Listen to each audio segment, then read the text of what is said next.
欢迎来到辟谣吧。前两天有2个公众号为了卖课发布文章，美迎来最奇葩数学改革，华裔孩子成最大受害者。用非常具有煽动性的文字激起华人家长的焦虑，并运用无中生有、移花接木、以偏概全、只展现部分事实等造谣手法。其中3点错误可以展开说说。首先，文章一开头甩出一张提案的截图，我们找来 V2051提案仔细读读。该提案确实是教育方面的内容，但是第一句话已经明确指出，该提案主要涉及的内容是金融知识。简单来说，这是一项要求从1年级到12年级的教学内容涵盖金融知识，并提供高质量与金融知识相关教学的法案，跟公号所称的最奇葩数学改革没有半毛钱关系。其次，公号中称新课改要将数学简化，难的课程要到更高年级再上，并且不管学生能力如何，都只能上普通班。那加州数学改革到底在改什么呢？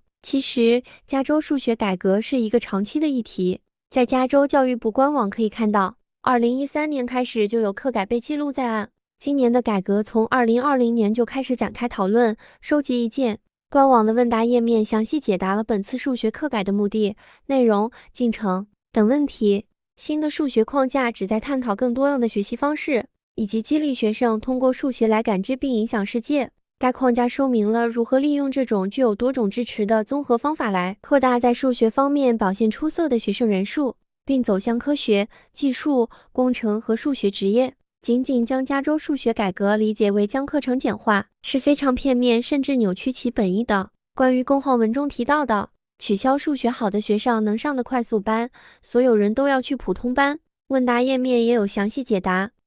显然该框架并没有取消，为成绩更好的学生提供加速教学的指导，而是重点强调要注意基础数学的教学质量。同样的，问答页面也探讨了微积分在高中课堂的必要性，并且数据显示，在所有参与微积分学习的高中生中，约有1半的学生在大学里重修该课程。可以看出，调整课程难度是新课改的一部分，是有数据支持和严肃评估的，并不是公号中轻飘飘的一句将数学教育简化，让人误以为新课改要在高中课堂教小学内容。最后，公号文章反复提到，新课改的最大受害者是华裔，因为华裔数学好，并试图将华裔与其他少数族裔对立。官网问答页面有一项问题值得我们仔细阅读。